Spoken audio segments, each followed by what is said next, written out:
everybody. Welcome to another episode of Comics Corner. I am Casey. This is Christy.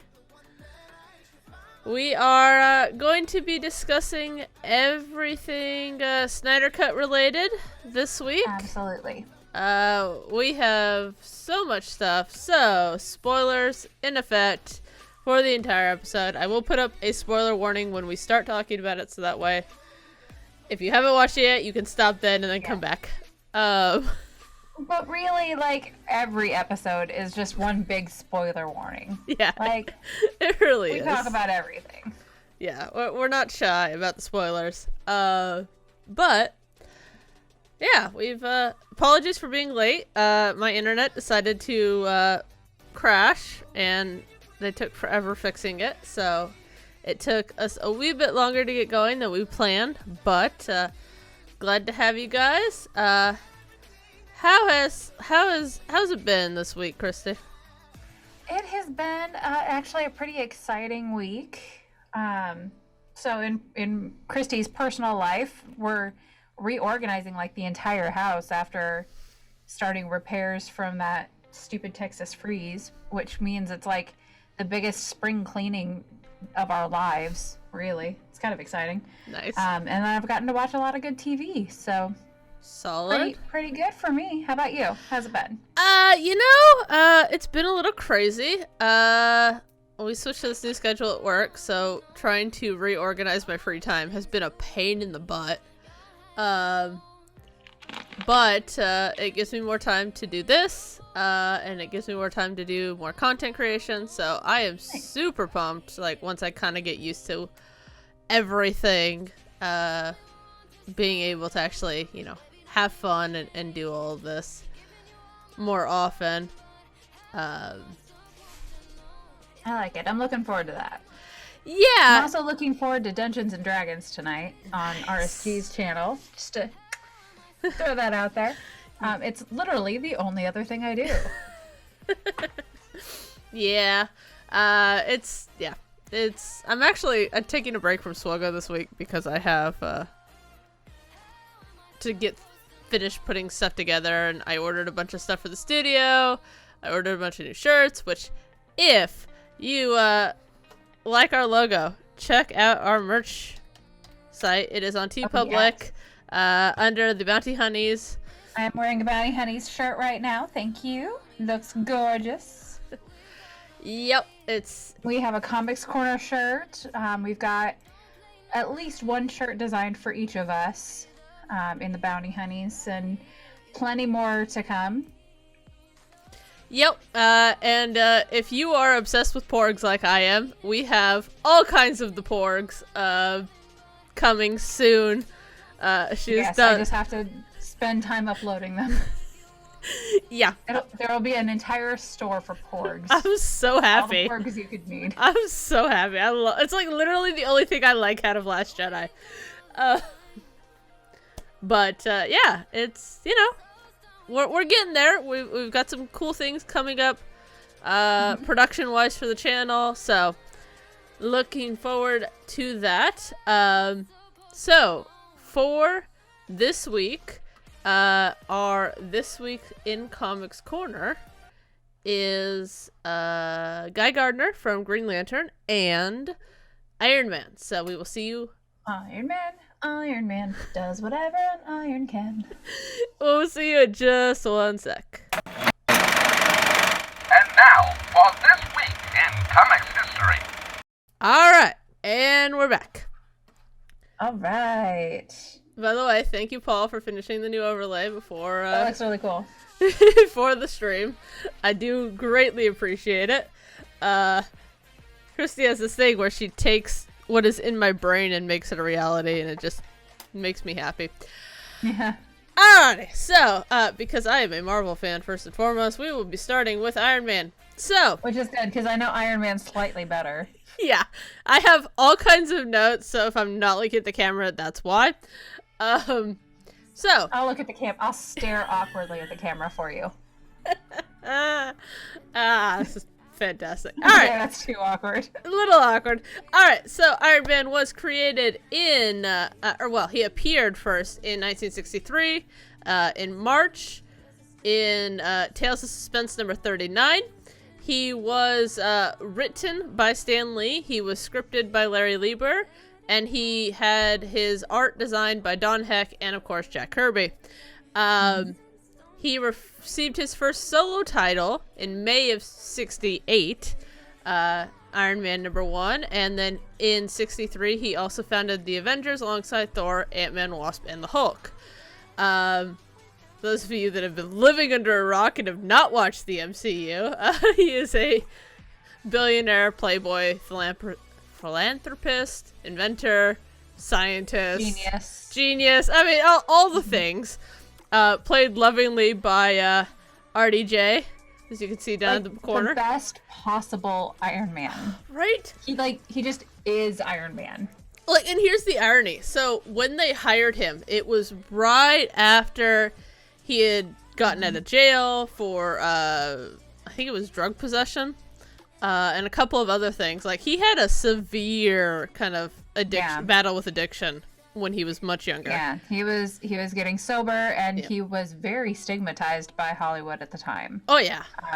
He had some success early in his life, and he had a couple of things he was doing relatively recently, but it was definitely like the darkest days of his career, and somebody took a chance on him. Yeah, and that's the thing. So when they did Iron Man 1, Paramount really didn't expect it to do well. So he had to pay for his own insurance. They actually did not credit him as the lead. They actually gave Terrence Howard first line billing, and also paid him more.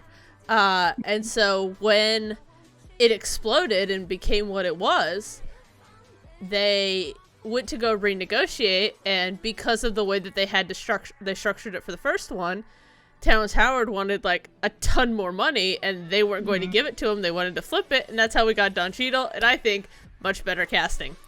So it works. I like it too. I love Don Cheadle just in anything that he's in. Yes. So I'm totally on board. But if you think about it, without the success of that Iron Man movie, I don't think we'd have the MCU at all. Oh, no. Not at all. Like, I remember when this movie came out in 2008. I saw it opening day. And I was kind of aware, of superheroes, but this film made me a Marvel fan. And it really, helped expand my geekdom into what it is today. But originally within the comics, he was developed to explore kind of the Cold War and Vietnam and all these kind of controversial motifs. He's been, around a lot. The MCU version of the character is by far the best, and part of that is what they've done pulling in from the comics, but also just the fact that RDJ is... He is Iron Man. Like, you could not have gotten better casting. Like, he is Iron Man like Emma Watson is Hermione Granger. Like, there is no separating the two. Hey, Mustang. Yeah. And there are aspects of the Iron Man character that actually come from RDJ. Like, his snarky, sarcastic sense of humor. And the fact that he was like snacking in every scene. Oh yeah, he just kept hiding just because he kept doing it. Yeah, and finally they were just like, okay, fine, just do it. We'll write that in. Yeah. Also, his predilection for wearing classic rock tees like Black Sabbath and Iron Man. Like, that's the reason why AC/DC did the soundtrack for Iron Man 2.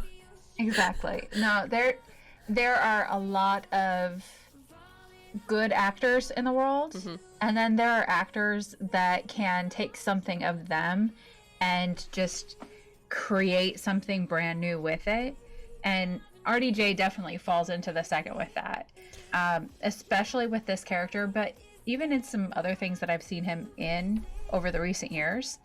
There's just something authentic when you're watching him where you can forget that he's an actor playing a character. Yeah, that's not always the case. Yeah, and it's funny, he seems as genuine on film as he does in real life. Like, I know he makes a habit of going to stuff like children's hospitals and stuff like that, and just there's so many wonderful, beautiful things that he does. And I agree, Deity, he was an unlikable character.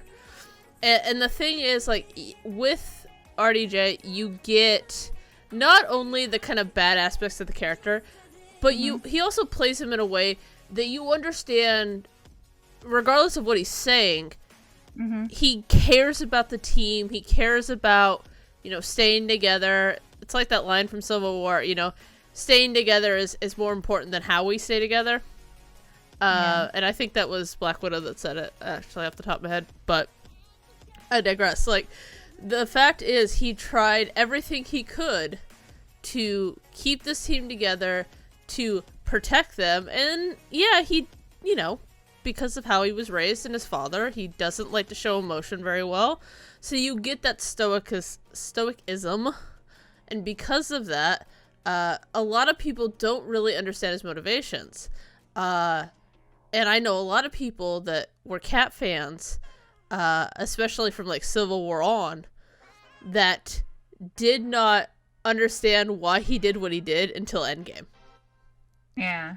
And then it was like, oh, this all makes more sense now, and and I'm currently rewatching the MCU with that kind of like Endgame version of the character in mind, and it makes so much more sense. 100% Deity, you can relate to him. And while they got away a little bit from the addiction side of things, as they did in the comics, the things that they added, and I think a big part of that was they really honed in on he making himself a better man for Pepper. And because of that, it made him a better person, made him a better superhero, made him a better leader. So, yeah. I could go on and on and on about Iron Man, but I won't. But for one brief moment, we talked a lot last week about women in comics. We didn't talk about Pepper so much because she does become rescue eventually, but for the most part, she's portrayed as a civilian, especially through the movies. I mean, it was less than 5 minutes screen time of her in armor. But that is in one instance where the relationship is told through the eyes of the man more, where he had to grow and change in order to become worthy of her. She didn't really change much as a character.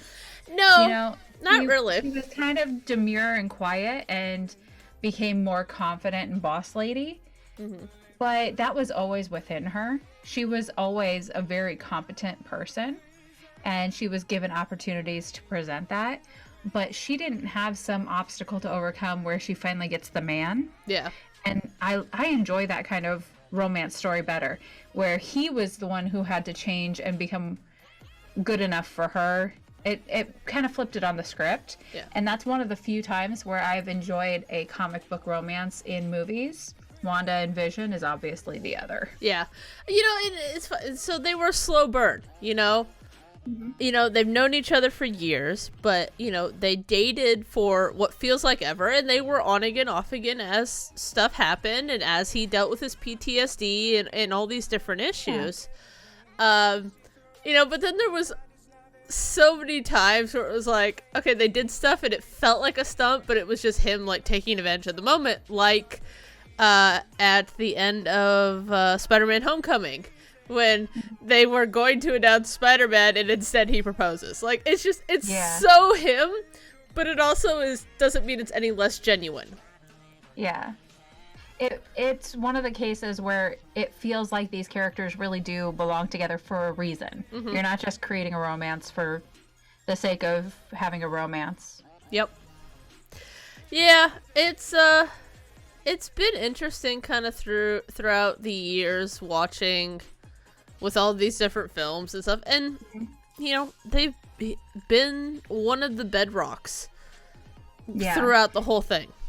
If Iron Man hadn't been such a success, like at the time that movie came out, we had obviously had a bunch of TV shows. We had The Incredible Hulk with Norton. We had the two Fantastic Four movies with is it Jessica Alba playing Invisible Woman? Yes. And Chris Evans playing Torch. Yeah.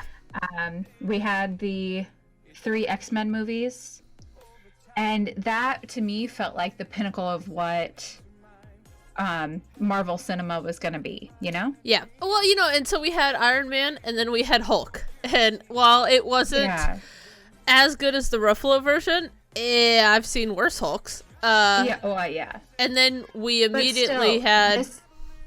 This was the game changer for Marvel. Yep. Where they were finally really competing on a good level.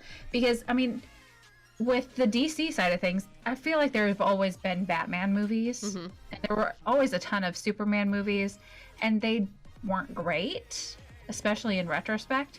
But they were fine. They were, you'd go out there. This is Marvel really swinging for the fences and creating a movie that could start this franchise, and really did. So most people don't even really think about The Incredible Hulk as being a Marvel movie. Mm-hmm. And we certainly don't talk about Fantastic Four or like X-Men Last Stand as being part of this. It really starts with Iron Man. Yeah. And then from there you build and you add more characters and you add more layers. And then you get the first ensemble of the Avengers, and it explodes.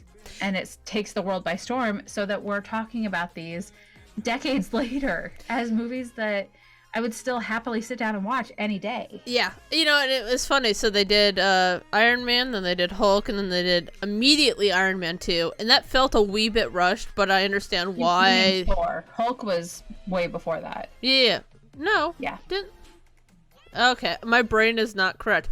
Okay, so it was Iron Man, then Thor, and then Iron Man 2, and then Captain America. Yeah. And then Avengers.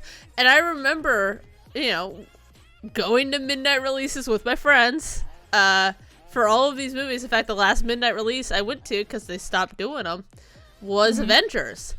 And when they did Captain America, which I'm a huge Cap fan, if you don't know. And how could you not know by now? I know, right? I mean, it's my freaking avatar. Like, I am... Yeah, anyways, I digress. But they had... One of the beautiful things that they did was when they did the end credit sequence, which... Kudos to Marvel, because you did not leave that theater before that end credit sequence came up. And they made you sit through, 6 minutes of credits. Yeah. Which is adorable. And one of my favorite things about the credits is that they always, anytime a production is done within Disney, doesn't matter which branch of it is, they always have a list in there of the babies that were born during the production of each film. Yeah. And it's so cute. And it's so adorable. But... And my apologies, I just looked it up. You're absolutely right. Incredible Hulk did come out after Iron Man. Ah! Okay. I thought for sure it was 2003. But when you were saying end credits, I was like, oh my god, RDJ was in the end credits of Incredible Hulk. You're completely right. No, granted, here's the funny thing. So it's not actually listed if you go to Disney Plus and you go to the MCU. It's not actually listed within Phase 1 or the MCU timeline at all. But it is there. So it's not technically considered MCU because it was technically produced or at least distributed by Universal, because that was when the 90s when Marvel was broke and they sold off a bunch of these characters. But I digress. But watching the end credit sequence for Captain America, and it was the scene from Avengers where he's beating everything up, and then they released a bloody trailer as the end credit sequence for Avengers, and I've never heard a theater louder in my life. It was so great. But I digress. I could talk about this all day. I gotta say, those have been some of the moments where it's like when you're sitting in a stadium and you're rooting for the home team, and they're about to score in the last couple of seconds, Yeah.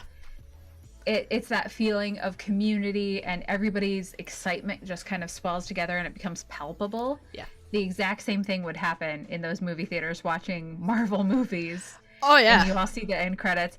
And you see those couple of people that just get up and walk out of the theater, and you're like, oh, yeah, you neophyte. You're missing out. Right. And everybody else just stays put. Yeah, exactly. There's been few moments where I have been in theaters where it has been either totally silent, like it was with The Quiet Place, or it just everybody laughed, cheered, and cried all at the same time. And that was Endgame. Like, I remember I was there opening night. Yeah. Theater went nuts when Cap had Mew Mew for the first time. Hey, Brandon. How's it going, buddy? There's so many great moments that these films did. And I only had, like, one of those moments with the Synder Cut. Granted, partially because I had seen at least the bare bones of the film originally. But and we're all in our homes. But yeah. I had to be really careful. Like, I couldn't yell too loud because it was like 4 a.m. when I was watching this movie. Your neighbors are like, damn it. Yeah. That girl's watching a movie again. Yeah, and yeah, my neighbors are fairly close, so it's not fun. But, alright, so speaking of DC. So, the other side of our character of the week is Guy Gardner, and if you guys don't know him, it's okay. He's not one of the most popular Green Lantern.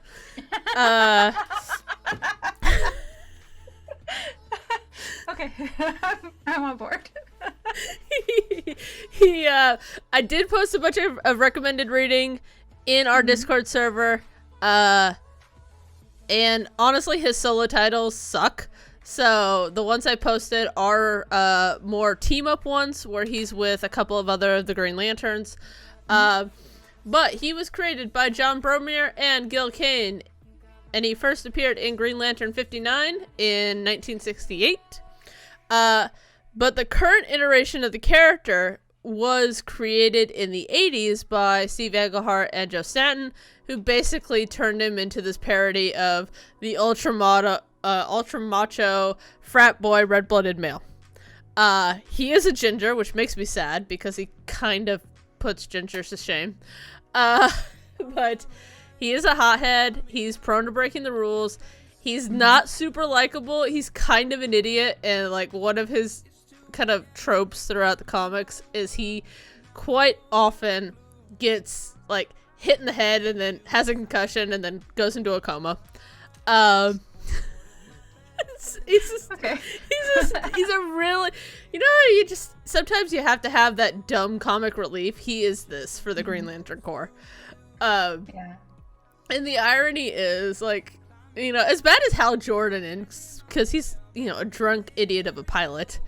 The Green Lantern Corps is not the best in the world, honestly.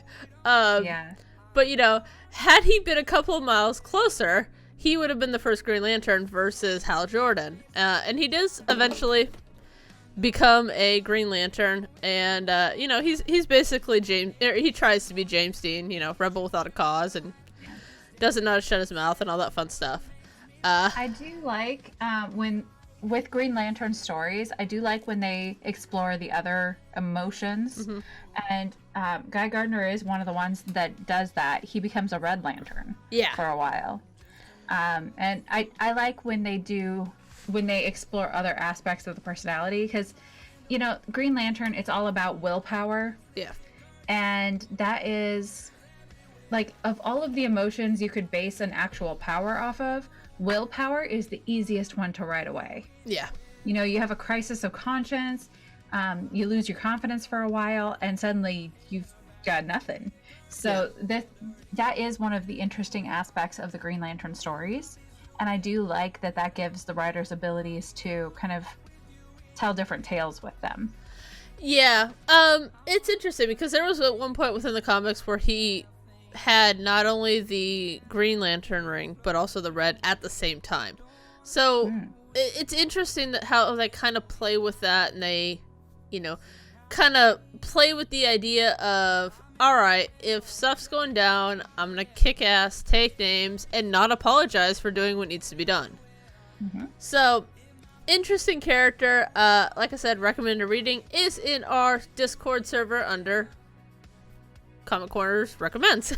And we have a whole bunch of stuff. There is a couple for Green Lantern, and then there is a ton for Iron Man, because there's a variety of good of his solo run, but also a couple of good Marvel or Avenger runs. I think my favorites that I've read of Guy Gardner have been when he's with the Justice League International team. Nice. So that's an interesting composition of a team. I forget who all is on that. I want to say Booster Gold and Blue Beetle were on there. There was somebody else. Anyways, check it out. It's a good run. So Dr. Fate, Dr. Light, Martian Manhunter, Mr. Yeah, Miracle, that's the one I was thinking Black of. Canary, a version of Batman, Danny O'Neill. Yeah, Batman's usually on there somewhere. Alright, so let me switch back to our regular. So that is it for this week's In Comics History. I know that went a This week in Comics History. a wee bit longer than we usually do. Mostly because You wanted to talk about Iron Man. I get excited. I love Iron Man. And next week we will be covering Captain Marvel, the Marvel version, and then haven't decided for DC yet. But if you guys have any suggestions, yeah, we'll figure one out. I'm sure there's a bunch of them.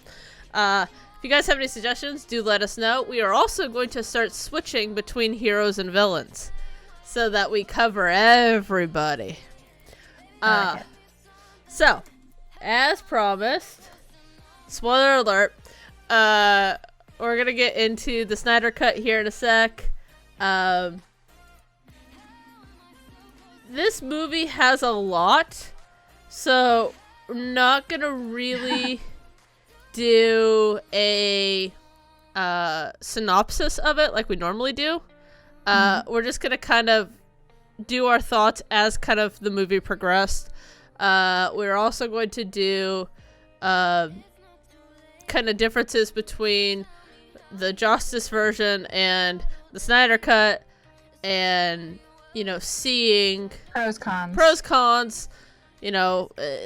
There's been some issues that have become very apparent with the release of the Snyder Cut of stuff that they did to the 2017 version that, oh boy, does the implications not be good.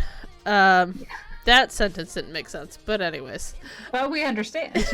They're not good.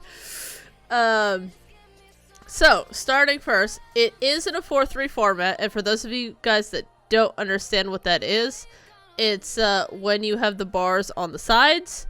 Very similar to if you saw WandaVision, the first 3 episodes are in 4:3. And the reason for that is this film was designed to go in IMAX, and in IMAX, a 4:3 format fills the entire screen. The traditional format nowadays, the widescreen format, is 16:9, where you have, widescreen and then the bars on the top and bottom, which is fine. It's how they produce film. Yeah. So that was interesting. I liked that they did it. I didn't find out that until today, actually. But oh yes, deity. Oh yeah. If you haven't seen it yet, I highly recommend not watching it unless you don't care about spoilers. Yeah, if you've seen the 2017 Justice League movie, I mean, the basic premise. Yeah. This is really just splitting hairs, talking about the differences between the two. And why the Snyder Cut is 7,000 times better. Yes. Hey, Cascade. Yeah, Dee, go watch it. Come back and catch this on YouTube or in our audio version. And come to our spoiler section after you've watched it to see my notes, like, as I was watching them, basically. Yeah, she was, like, live tweeting. It was nice. I had to watch it in sections because of my work schedule. And so I was just like spewing out my thoughts as I was watching it, which was highly entertaining to me. So it does pick up right from the end of Batman v Superman. One of the things I loved was the visualization of Superman's death cry. Yeah. It was so cool looking. And I'm just like, oh my gosh. And I love the fact that that was what woke the first Mother box. Mm-hmm. And I was like, oh, this is fantastic. I will say I really liked a lot of this version of these characters. And part of it was this was a masterclass in how to do a film properly. In how to build a scene, give it a little room to breathe. You don't have to have insanely fast pacing. You know, and even if it has slightly slower pace, but it worked for the story, it, you know, because you had such a good frame, it didn't matter that things were able to breathe a little bit. It didn't matter that they had it in parts. Like, I stopped 3 or 4 times watching this film because of time, and I felt like I could at each part. Like, I watched the first 3 together, and then I watched, like, 4 and 5 together, and then I did 6 and then the epilogue separately. And I never felt cheated. You know, and I loved that. Yeah. It almost felt like watching episodes of a show. Yeah, and actually, the reason they thought about releasing it as episodes, but they couldn't because of contracts. Yeah. If they had done it if they had done it that way, then they would have had to renegotiate all the contracts, and that wasn't going to happen. So not with everything else that's happened. Oh yeah, that's DC's. Well, Warner Brothers in general is in trouble. Yeah. And it became very apparent watching this film that a lot of the things that were cut, were mostly scenes of people of color. And this became very apparent when they got to the Amazons. It became very apparent in the expansion of Cyborg.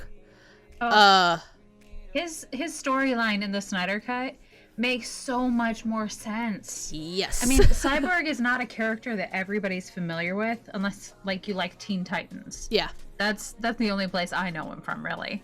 Yeah. And you finally have a backstory and you understand the character and you can sympathize with him. And it's not just there's a guy who has metallic body parts and he just is dropped into the story. Okay. Yeah. And one of the things I found interesting is they brought in this version of it the New Gods run that Jack Kirby did when he was at DC. And it's the first time that this has been brought into live action. So it'll be interesting to kind of see what they do going forward with it. But I liked the scene of Wonder Woman in the bank. I like Wonder Woman in Europe. I don't know why. I think she works better than in 84 they had her in DC. Wasn't a fan. They had her in the middle of a mall. Yeah. Just for no reason whatsoever, other than it felt very 80s to be in a mall, I guess. I guess. But I like... this was really the first time we got to see a proper action scene. I think you mean Batman. Batman Cascade?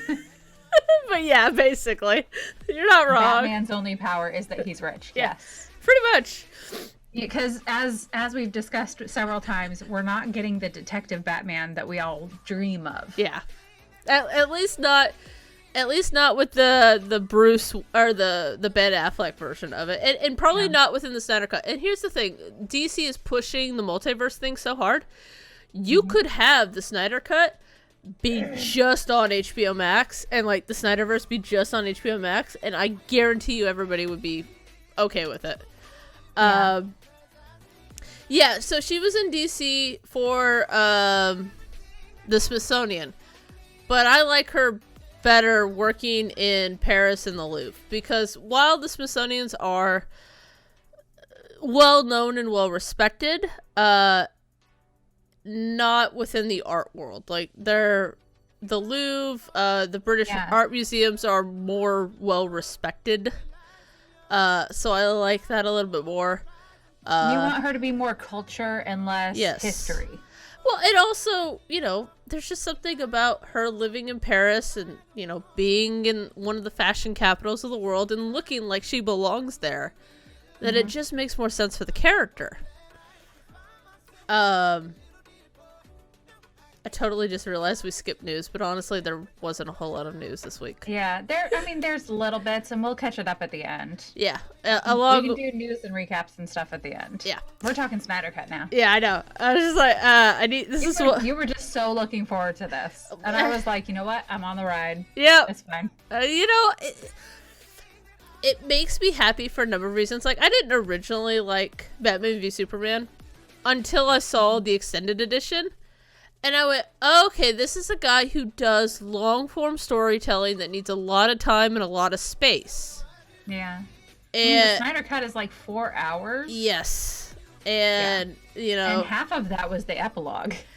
Yeah, that's what it felt like, at least. This epilogue had so many different things It to was it. like 18 different story tie-ins. And I was like, Yeah. I kept thinking it was over, and then there was another scene. I'm like, wait. Yeah. This is not an epilogue anymore, but okay. Yeah, exactly. And I love that they went with the warrior version of Wonder Woman, kind of expanding on the 2017 film. And they really gave her like the first big action scene, like proper action scene. Yeah. You saw little bits of it when they were in No Man's Land and when they were in Veld, but you really didn't see a whole lot of it. This is much better use of the character. I have heard rumors that the executives at Warner Brothers want Zack Snyder to come in and fix Wonder Woman 3. Nice. Now, that could be bad optically. But I think what they'll end up doing is, because Patty Jenkins is so busy right now with Cleopatra and Rogue Squadron, that they're not going to wait that long for her to be free to do Wonder Woman 3. So what they'll probably do is have him executive produce and then bring in another woman to direct it. So you don't get the bad optics of taking it from a woman and giving it to a man. Because, oh boy, that would end badly. Yeah. Regardless of whether or not it's better for the But development at of the film. Time, he, like, just yesterday said that he doesn't know if he's going to have any relationship with Warner Brothers going forward. Yeah. Well, we'll see. Honestly, I mean, the response to this has proved that his vision for this movie could have worked. Yeah. And if only this version had come out, it probably would have been a decent movie that would have easily spun a sequel. Yeah. Well, and I know that he has. So there's I think it's in Dallas actually. The original storyboards for this movie are on display. And for his like trilogy of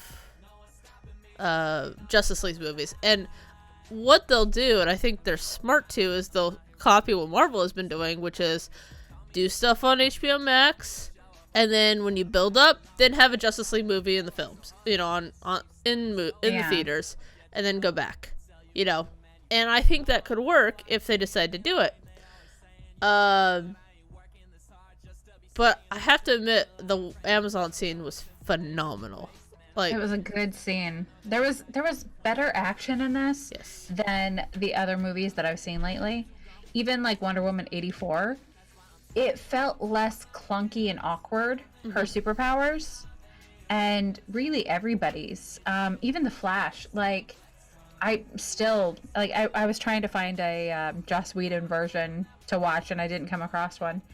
But just remembering the special effects from the 2017 release and the other DC Extended Universe stuff that I've seen lately, it all felt like really awkward and too reliant on CGI, and you didn't feel like these characters were real in any sense.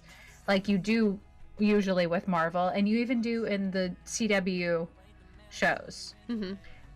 This felt much more natural. There was less weird superhuman jumping that just felt weird. yeah. And when Barry was running laps, I was like, oh no, he's gonna trip and fall. He's gonna get so tired. And I was like, oh, he's not really running, Christy. Calm down. Well, and also, like, I hate the way that Ezra Miller runs. Like, oh yeah, I pointed that out to Paul. I'm like, he's gonna trip. So bad. But you know, it's interesting. He plays the awkwardness for the character, but he does not play the speedster of the character.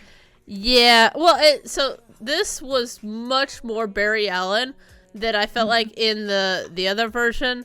They played up more of the Wally West type aspects. Yeah. Which I have to admit, not really a fan of Wally West. Yeah, like he's good for what he is, but he is not the star of anything. He's too like offbeat to really anchor a TV show or movie by himself. Yeah, and so with the Amazons, it really felt like a female version of 300. Yeah, it did. Like, and I know people have complained about kind of the sexualization of them, and I'm like, okay, it's an all-woman race. They have no compunction about sexuality whatsoever. And in fact, DC cannot keep ignoring the fact that she is at the very least bi. Yeah. You know, because you're just going to piss off a big chunk of her fan base, and they can't afford to do that.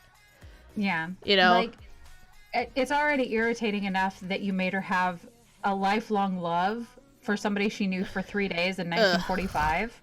Like, yeah. Let her at least be... It's irritating when people try to force characters into a tiny box. Yeah. When there doesn't need to be a box in the first place. Yeah. And honestly, like, I know that there's... Let the character be a character. It's a comic book. Exactly. You know, and she's perfectly fine being by herself. Yeah. And in fact, I know with the, her kind of epilogue, I'm curious if in the third one they're going to explore her going back to Themyscira for a minute. Which I would not be opposed to. Very nice. But I really liked the fact that they... You know, we saw glimpses of them, okay, locking the vault to try to, you know, stop Steppenwolf. But they didn't show, you know, the vault then falling off and them failing to contain him. But, you know, that motivation of we've got to do everything we can to stop him. At the cost of even hundreds, if not thousands, of lives. You know? There was a bigger sacrifice with this one. Yes. And it gave it more motivation, and you understood the stakes more. It also really helps. There's one thing with the 2017 version where they felt overmatched. That was a big complaint about why do we need Superman? Because they did fine beating him. This really gives Steppenwolf like more power and more gravity. Yeah. Where he was able to kill that many Amazons and they couldn't stop him. They couldn't stop his army. It makes more sense why you would need to bring Superman back. And like that actually felt like an important part of the plot this time. Yeah. Whereas last time it didn't. Yeah. And also you have... you know, he said there's no Kryptonian protecting them. There's no Lantern protecting them. Like, they waited. They didn't do anything until he was dead. Exactly. And, you know, there is that... when he shows up to the final battle in that black suit, which is just glorious, which they didn't actually film it in black because Warner Brothers was being a butt. So they... filmed it in the blue and red and then color corrected it. Which it looked fantastic. It does. It's not perfect, but they did what they could. You know, I love his not impressed line. I was like, I need this to be a GIF. I'm going to use this from now on. Yeah. But there were so many great little moments. You know, I really liked the musical choice. It was a lot of vocal... Ancient Lamentations? Yeah, that thing. It had some weird folk music. This was, I believe, I had so much fun every time Diana started like having those moments where she would just kind of pause. It would always, like, my captions would come up, ancient lamentation music. I was like, what the heck? I believe this was Junkie XL that did the score for this, and it makes more sense. Snyder wanted all along. Yeah. And I love Danny Elfman. I love his music, and I think he makes some amazing soundtracks. Yeah. The Justice League soundtrack wasn't bad. No. But definitely this felt more authentic to what Snyder was trying to do. Yeah, and also it makes more sense for the tone of the film. Like, just musically, it's amazing with music, longer scenes, and color correction how much the tone of this film changed. Mm-hmm. And I was just like, oh my gosh. And I laughed when we got to Cyborg's kind of origin story a little bit, and they were at that football game, and I was like, there is no way you have an entire stadium full of fans in a snowstorm unless you're in Green Bay, Wisconsin. And then I noticed 10 seconds later they were playing Wisconsin. No, I grew up in Ohio. High school football games would be like that in Ohio too. Fair enough, but I was just like, this is ridiculous. Don't have a whole lot else to do in a small town. Yeah. And I was just like, this is so good. This is so fantastic. You know, and all of the scenes from Barry Allen and Cyborg with their backstories made us actually feel something for the characters for the first time. Yes. And then you're bringing back Superman, and it feels important to the story finally. Mm-hmm. Ben Affleck actually feels like he's doing something worthwhile, where you're like, okay, I'm on board with him. And then Aquaman and Wonder Woman are along for the ride. Wonder Woman was doing some great, like, explaining and, like, giving gravity to the situation. I don't remember that from the first time around. No. Everything felt like it was there for a reason this time. Yeah, exactly. You know, I loved the fact that we got the Wonder Woman scene where she's like, invasion, and what they didn't show was that she then went to the temple and then found out about Darkseid and all of this stuff, and I'm like, oh, that's nice. And I love that they were kind of pivoting to making her the leader of the group, which makes sense. You know, because honestly, of these people, who's gonna know? The rich guy with a fancy car? No, it's gonna be the lady who's been around for 5,000 years and knows this mythology. Exactly. You know, it's very much like Cap is the leader of the Avengers, but then Tony Stark is financing everything. Same thing. You know, Wonder Woman is the leader of the Justice League, and Batman is financing everything. Exactly. You know, and it was so lovely to, there was such a strong outline and framework to this plot that it was so nice to just, like, every time you hit a new part, it was like you unlocked another level of storytelling, and it just kept going and kept going and kept going. And it was so lovely, and it made, like, more sense why they decided to bring back Superman. You know, they got rid of all the juvenile humor crap, and you really went, okay, this makes more sense. You know, the vision that Cyborg has of, pretty sure that was Lois dead. You know, and then we found out later that, there may or may not be a baby on the way, because they were very obvious. They focus on a pregnancy test for 10 minutes. Yeah, I was like, I know it wasn't that long, but God, did I notice it right away? And then it was like staring me in the face for like a minute. And I was like, I know the scene isn't this long, but oh boy, are you trying to be obvious? Yeah. Yeah. There were some things that they cut out too, like the random family. Mm-hmm. Yeah. And I didn't miss that at all. No. They color corrected the entire final sequence, which was creepy red. Yeah. And then it turned to this like gloomy, dusky sort of thing, and it worked so much better. Yeah. There's just like all of these small changes, all these small choices built up to make a much better final product. Yes, and I loved that they did not portray Lois as a damsel in distress.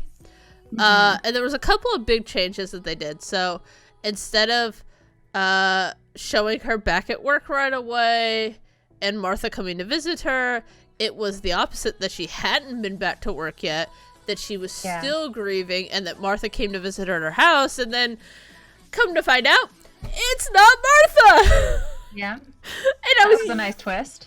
I was yelling at my TV. I was like, "Oh my god, I cannot believe we got Martian Manhunter!" And then that the general was Martian Manhunter. I can't think of his name off the top of my head. But I was like, "Man, what a twist! That was fantastic." I want to say it was Stanwyck, maybe. Yeah, Calvin Swanwick. Swanwick. So close. I was so close. And I was just like, So close. off the top of my head. But yeah, that was fantastic. Looking forward to that. I will say though, it felt almost identical to the Supergirl version of Martian Manhunter. It was very similar. Yeah, and I was like, okay. That's not bad for me. Like, I really enjoy the CW shows. Mm-hmm.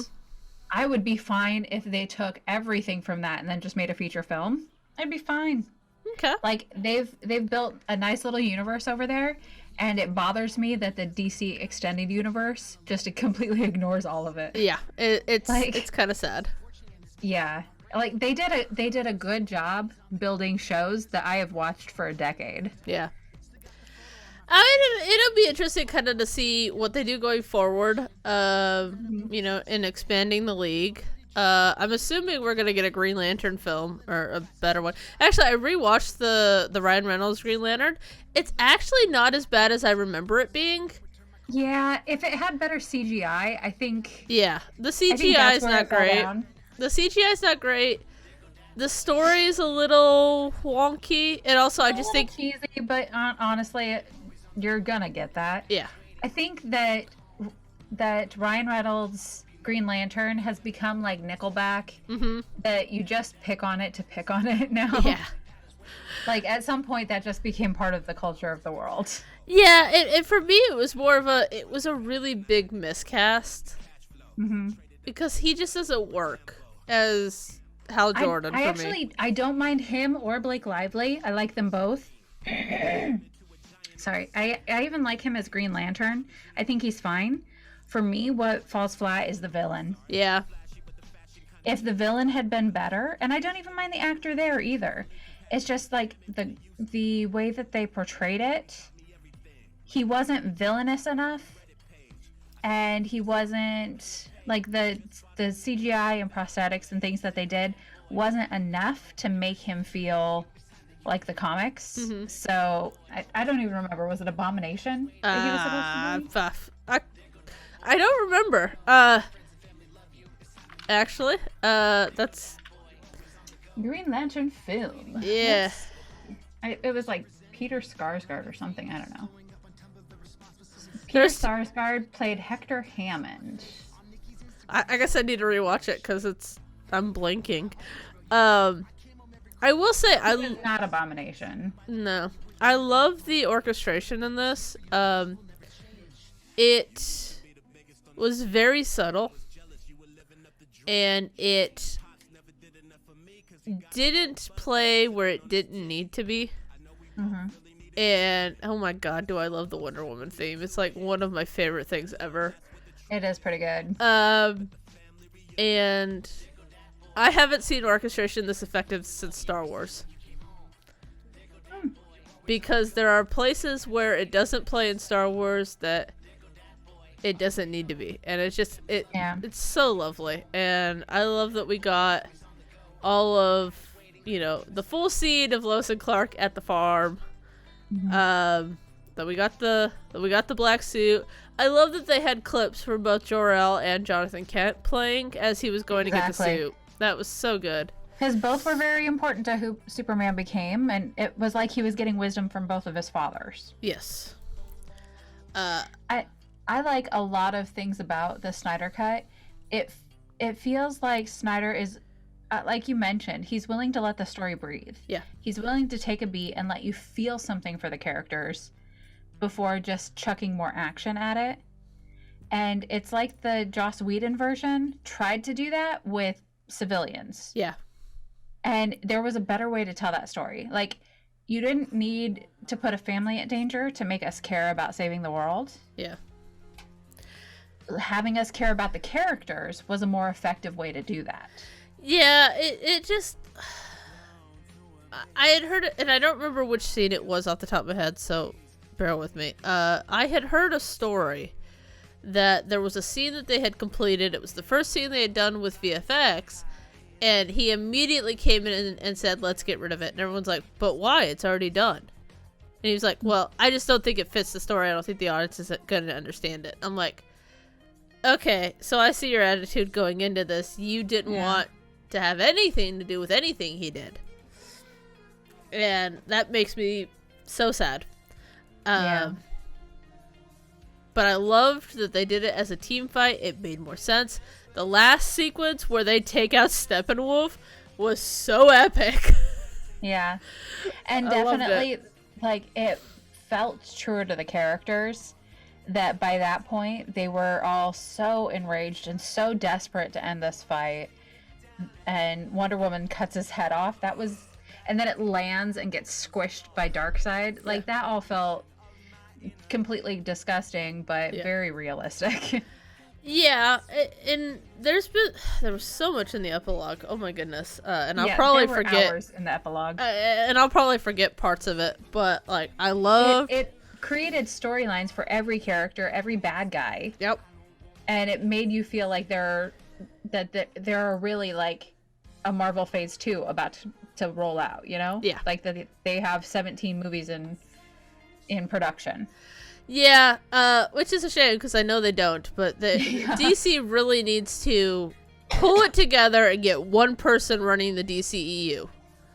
Mm-hmm. And they don't have that, and the person that they did have is in massive trouble right now. So that's a whole different conversation. Whole different ball of wax there. Yeah. But let's talk about the epilogue. Yeah. Which part did you like the best? Oh gosh, I really love Diana in, I'm assuming it was Greece, at the temple. And the amount of longing that they had in that shot without a word was almost breathtaking. Other than that, I liked the let's set up the whole of justice thing. That was okay. But the thing that really got me was the nightmare scene with Joker. Basically Mad Max Batman. Yeah, basically. And oh boy, like I'm a huge Mark Hamill fan of the Joker. Yeah. But there is something terrifying about the wild card version of Joker that Jared Leto plays. Yeah. And this is really his best portrayal of the Joker. Yeah. Like, he was not crazy enough in Suicide Squad. No. Like, there wasn't enough of him in Suicide Squad anyway, considering that he was so heavily billed as being the Joker, and then he's, like, in a scene and a half. Yeah. But he played it more as, like, a gangster. Yep. That was just like, oh, I'm a little crazy, but oh, look at my super crazy girlfriend. Yeah, exactly. Okay, well, Margot Robbie was one of the stars. Okay. But this definitely played much more terrifyingly insane. Yeah. It was a better version of Joker, I think. Still not the best I've ever seen, but it definitely felt much more like Joker than a guy who happens to have green hair. Yeah. And pale skin. Yeah, and also, like, I loved the fact that they put Flash in the suit from Batman v Superman when he comes back. You know, I love that Cyborg was like, we need to get out, you know, we need to get going, we need to, you know, not stick to the plan. I'm not a huge fan of Mara as she currently is, but that's because I don't particularly care for Amber Heard at the moment, which, so, but I like what they did with that scene of her wanting revenge for what happened to Arthur, which we see bits of in the nightmare sequence, I believe it is. Yeah, that whole stuff is still very confusing to me and not fleshed out. Yeah. Like, I wasn't sure, and part of it's my fault. I haven't watched Batman versus Superman since it came out because I didn't really care for it. That's fair. So it's probably been like, I don't know, 6 years or something since I've seen that. But I don't know enough about what was going on. So he was having bad dreams, but was it really an alternate reality, or was he having a vision? Because Batman doesn't have visions. I think he doesn't have superpowers. He's just rich. Yeah. As we've proven here. Yeah, so I think what it is, and Joker has this great line of, how many worlds did you destroy because you didn't have the cojones to die? Yeah. And I think part of it is there was, when they revived Superman, there was the vision that that was given out by the Mother Box of what, this sequence of events will lead to. And I think part of that nightmare sequence was left over from that. And it was him living with the knowledge of he's been warned that if he lets Lois Lane die, the world is going to end. And that weighs heavily on a person because, and I'm sure we'll see this eventually, of, okay, in order for her not to die, he's going to have to be the one to die. And to come to terms with your morality like that is gotta be a weird situation, Yeah, the last season of Flash and Arrow, they were both fated to die and trying to sacrifice themselves. It's something that happens a lot in the DC universe, just as general. There's a lot of death and a lot of gritty darkness in DC. Yeah, which is fine. I don't particularly have a problem with it. But I liked the portrayal of Batman and the Joker in that they can both be brutally honest with each other. And they're both okay with that. Yeah, and Joker's like, no, you're my best friend. And creepily, they are. Yep. They are the only two beings in their world that they are both completely honest with. Yep. As much as they hate each other, they need each other. Yeah, it's interesting. There's been a bunch of kind of interesting different little things that have come up, and we had that great scene between Lex Luthor and Deathstroke that was hinted at forever ago and then denied and denied and denied. And they mentioned very pointedly the murder of Robin, which happened in the series Batman: A Death in the Family. It'll be interesting to see kind of what they do going forward with it, as far as, will they start fleshing this stuff out? Will they, in the Nolan version of Batman, they did finally bring up Robin. And it was kind of like a little Easter egg for the characters at the end. It was weird. Robin's your middle name? No, Robin's your code name. Okay, fine, I'm on board. Yeah. And honestly, if you look back at Batman Forever and Batman and Robin, those were cheesy, campy movies that I absolutely adore. Oh, dude. Arnold Schwarzenegger as Dr. Freeze is one of my favorite childhood memories. It is 100% my biggest guilty pleasure. I adore those movies. 100%. But that's really the last time we've seen Robin in live action. Yeah. At least as Robin. And so, that's been, almost 20 years? Easily. Yeah, geez. That's 95, 97, something like that. Yeah, it makes me feel very old. I understand we're rebooting Superman and Batman yet again, because when in doubt, DC just reboots everything and pretends whatever happened never happened. Gotcha. Okay. I think that they're going to try to stick to Gal Gadot as Wonder Woman and Jason Momoa as Aquaman for a while, because they think, these two people are very attractive, and the world in general just wants to keep seeing them. Yeah. So, okay.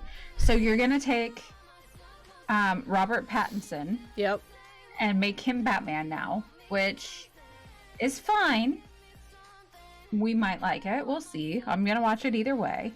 I'm curious. I think that he would play a better Bruce Wayne than Batman, Yes. but whatever. Batman hasn't been well done in this iteration anyway. Like, I'm sorry, Ben Affleck, but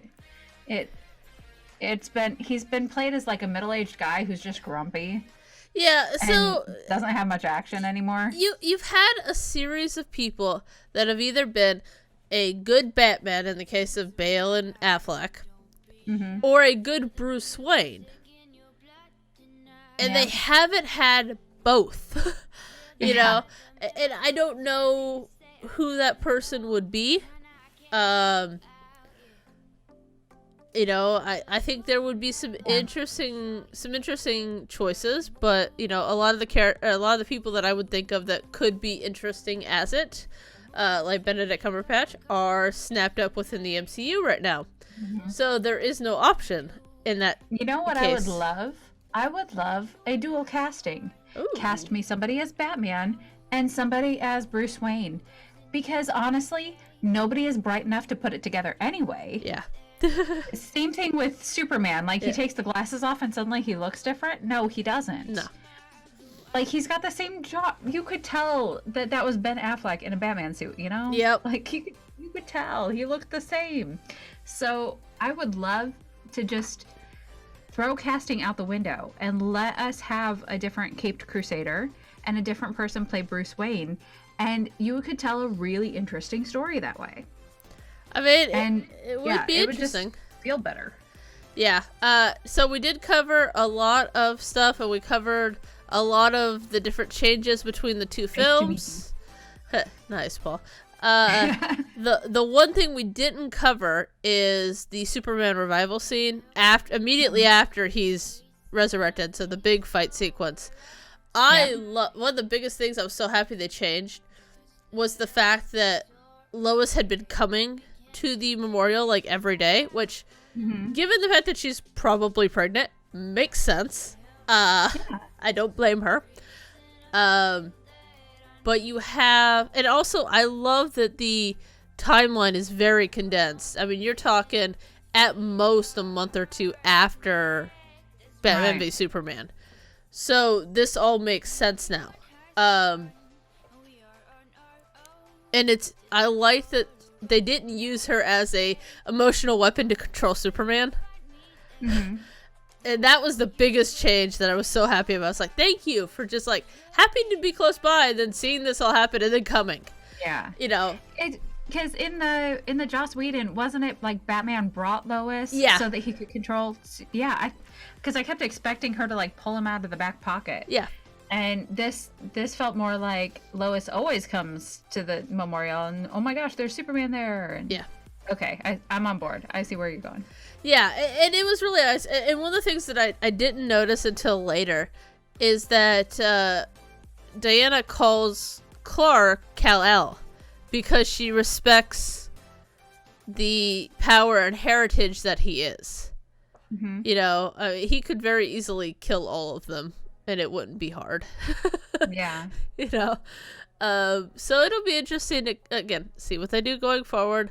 I hope the numbers are phenomenal and they basically let Snyder take over from the DCEU. I would just like for them, if nothing else happens, whatever your next reboot is, I would like for them to just learn to trust the director and not go back and undo everything every single time. Yeah. Because that's really where the struggle has been. They have so many different directors and so many different executive producers, and nobody can get a cohesive story together. Yeah. That is where the DC extended universe keeps falling. Yep. 100%. They're always constantly rebooting, always undoing everything. And so you have the Tim Burton movies, you have the Chris Nolan movies, now you have the Snyder movies. Like, you've got just these tiny little segments and you can't tell a story. Yeah. Marvel has been going for 20 years. Like, 2008 Iron Man. Okay, so that's 13 years ago, but still. It's been a while. That's 13 years where the movies all feel like they're telling the same story in installments. Yeah. Because they've had people in place that give continuity between the films. Yeah. that is how you build a comic book universe. Well, yeah, and don't get me wrong, you know, there was a lot of, you know, trust me with 1984, and they did, and it was a fine film.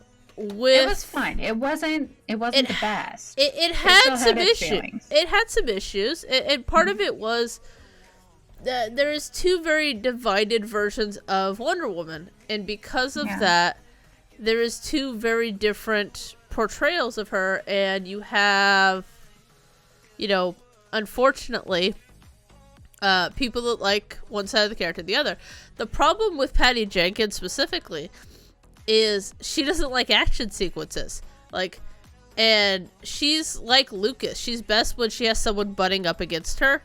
It's the reason why why the original Wonder Woman worked. You know, she didn't even want an action sequence in the third part of that film. And it wasn't, you know, it was the director or the screenplay guy fighting up against her going, no, you need this. And they didn't have that. They didn't have anybody for her to butt heads up against in 84. So you had nothing to, you know, keep her in check as far as yeah, I mean, she's an Amazon. She's a fighter. Yeah. It's great to tell a story with her. I like character development, but at some point you do have to have that payoff where she fights a fight, because she grew up as a warrior. Like, that is very integral to the character. Yeah. I mean, you know, it's funny to think, like, you had in May of last year, they finally announced this after, you know, you had pretty much the entire cast go, hey, we want this, you know.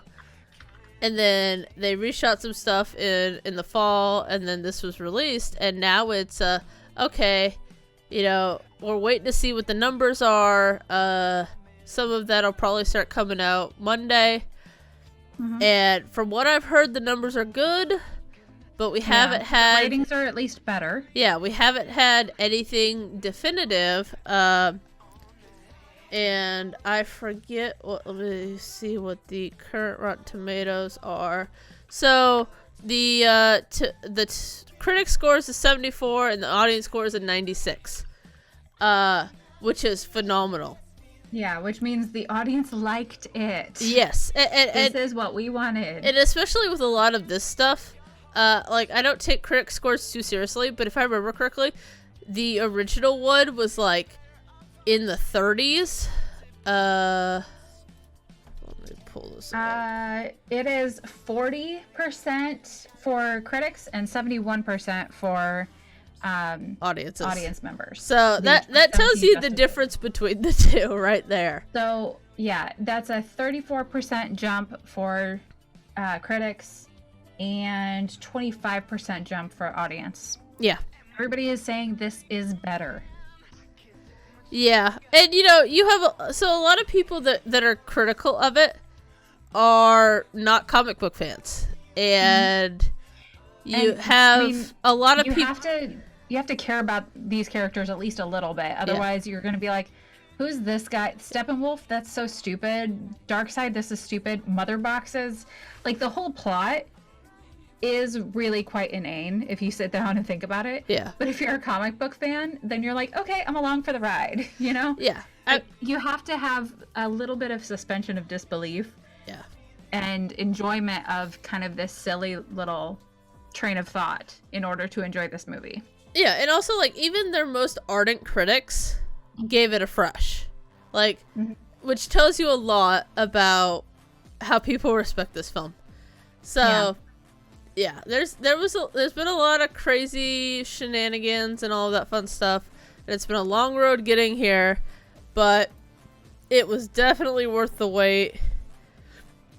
Super, super proud of this film. Like, I hope it does everything, you know, I hope they eventually, like, release it as a premium on demand that you could buy, because I'm sure they will make just a ton more money in the ancillary markets. I mean, I want a 4K, you know, ultimate Blu-ray edition of this movie. Yeah. I'd be so happy with that. Yeah, I personally will not buy either. I didn't own the Justice League movie, and I wouldn't own the Snyder Cut either. But for me, this was better, and I've said it before. I'm actually going to remember watching it this time. Yeah.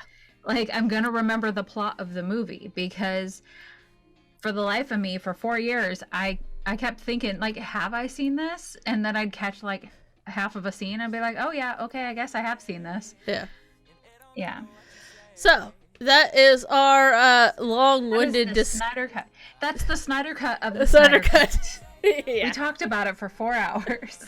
Well, not that quite, but for a while at least. Yeah. And we didn't go too much into like heavy plot details, aside from just kind of the story differences.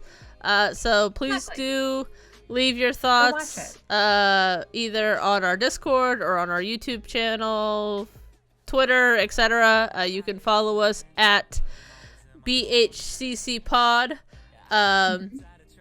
Come check out our Discord server. We are always there. There isn't too much for Marvel news this week. They've got a couple of new comic book runs coming out. One news that I was super excited about, and that is in the newest run of Guardians of the Galaxy, we're going to get several new characters, including Victor Von Doom. Oh, yes, I remember you telling me about this. Him joining the Guardians of the Galaxy, I think, is going to be hilarious. Because he's always such like a grumpy Gus, and yeah, like he's a tech wizard and a magic user, and he's always a bad guy. So I cannot wait to see how they tell a story with him being in the Guardians of the Galaxy, which is always so goofy and offbeat. And yeah. Speaking of Marvel, I can't wait. We did get the Loki poster, yes, which looks so amazing. Give me I cannot wait for the Loki show to start. We're gonna talk next week about the first couple episodes of Falcon and the Winter Soldier, which I have watched, and I love it. So go watch that this week for sure. I like it, but I am they're skirting around some very hot button issues that, if they're not careful, can make some people unhappy. Well, I think they're gonna make people unhappy no matter what. Yeah, so this is the new Loki poster. I mean, it just the very nature of the characters that you're talking about. There's gonna be button pushing, because the characters are button pushers, you know. So they're going to explore some themes that they really can't do in another way. And yeah, I expect that there's always gonna. I mean, in the society we live in these days, there's always going to be people who complain about everything. True. Like, I expect people to complain about Loki because he's going to kill people. Yeah. You know? But that's who Loki is. True. So. Yeah, we'll see what they end up doing with it. Like I said, I'm cautiously optimistic. I am very excited to see where it goes. I really enjoyed the first episode. I can't wait to talk about it next week. Yeah, the guy that they got to the twist at the end, he looks like such a doofus. Yeah. Like, I'm just like, oh boy. I don't know who he is, and he's such a dork. Oh my gosh. It's gonna be fine. Because we've seen enough in the trailers, we know where they're eventually gonna go with this story. Yeah. It's gonna be fine. But yeah, I was like, oh my god. Yeah. Yeah. It's gonna be interesting. But hey, we'll see where this goes. Like I said, I'm excited, but do you want me to recap the CW shows quickly before we wrap up? Yep, go for it. I know we're getting there on time. Okay, so Batwoman. We had an episode, and it feels like we're setting up the finale of the storyline that they're on, which is good for me. Like, take us to a new place. I want rogues gallery. I want lots of bad guys. I feel like this episode, the most that they did is made Alice, if I could talk, they made Alice into a more sympathetic character, where you're understanding why she is the way she is. Gotcha. it's not just her childhood trauma. She was also kind of a little bit brainwashed and conditioned into becoming who she is. And so I feel like this is going to turn her into an anti-hero. Okay. Which is something that has basis in the comics. So I do like that. Like, sometimes she's a supervillain, sometimes an anti-hero. And I'm more on board for her to fill that role. Mm-hmm. And because I don't... Like, this whole season has been, where's Kate Kane? Let's get to Kate Kane. And I'm like, the actress is not going to return. Let it go. Yeah. So this is a way that we could move forward and have the characters that we do have. Gotcha. But just give Alice that anti-hero role and let her play more of a lead. Be fine for me. She doesn't need to be the villain. Nice. Superman and Lois was a good middle of the season episode. Really, we're just setting up the rich guy as the bad guy. And there was... who is the kid? Tag Harris? Yeah, so we're starting to get some kids as metahumans showing Okay. up. So it's not just Superman's son who's developing powers, but there's a kid on their football team that started developing powers. And they mentioned that they send him off to a DoD facility and he's going to go to a special school. And I'm like, why are you not sending your son to the special school? Just like, send him. Yeah. He's got powers and he's weird. And yeah, so...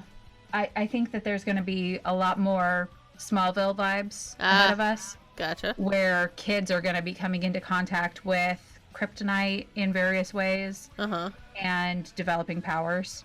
And so it's going to be a lot more like the first few seasons of Smallville, where they're trying to save everybody and stop the bad guys. And then Flash. So thank the Lord we finished the Mirrorverse. Hallelujah. We have been doing this for a season and a half. This story arc started in the middle of season 6 and finally has wrapped up. And it was so weird. Usually, the Flash uses his speed to beat the bad guy, and they have to outthink the solution and whatever. In this case, it was the power of love and the power of friendship. Oh, good I was Lord. like, okay, because Sure. yeah, it was weird. He saved Iris in the last episode, but she started having seizures and she went into a coma. And then Harrison Wells rematerialized and told him to follow his heart. Oh boy. And so he went and held Iris's hand, and then Iris was better. And then she went and held the bad guy's hand, and then the bad guy was like, "Oh, I can't control my evil creations anymore. I should stop them. I need help." And then they all held hands, and then she stopped the bad guys. It was so bad. I'm not even joking. You gotta watch this episode just for how incredibly cheesy and weird it was. This is like a It was high schooler's first fan fiction. Yeah, pretty much. It feels like what they did was they were telling this story and they expected it to last for another 4 or 5 episodes. And then COVID shut it down. Jeez. Shut them down in the middle of filming last year. So they waited, and then they didn't give us any transition. They just said, okay, well, here's the storyline for the next episode, so we'll make that episode 1 of season 7. And then they were like, well, we don't want to keep doing this forever. Let's just end it real quick. And so they wrote this episode. And I was like, oh my god, the whole thing. It's so weird. Okay. But basically what happened is Iris had the Speed Force within her from this one time, 3 seasons ago, that she became a speedster. So they used that to restart the Speed Force. And then the end credits of it show 4 different shades of lightning going out of the building in different directions. So the next story arc is probably going to be new speedsters. Lovely. So that's where we're going. But oh my gosh, it was literally the power of love saved Iris. Iris's love for Barry saved the Speed Force. And then the power of friendship stopped the bad guy. And that was the Flash. I So half that's the CW this week. I half expected them to like hold hands and sing "Kumbaya" at some point. Without the singing, they did. All three of them held hands. Iris walked up and held the boy. hand of, and they were like holding hands up here. It wasn't, and it was just like, oh god. And then Barry walks up and holds her other hand, and I'm like, this is the evil mirror lady. Okay. And then she's like, I'm gonna go back to the Mirrorverse, and I'm gonna give birth to my kids, but this time they can choose. I'm not joking. This is how the show went. It was so how weird. are these people actually? I don't know who paid? wrote this.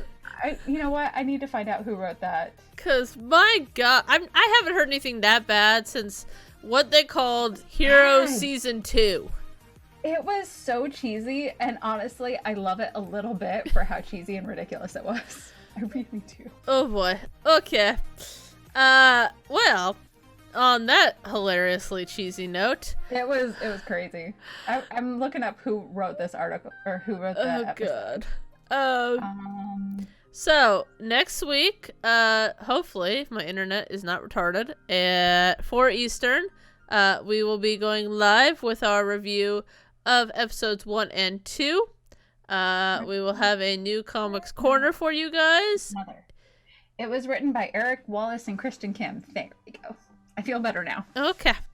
Interesting. I'll be curious to see what else they've written. We will have two new characters for This Week in Comics History. We will have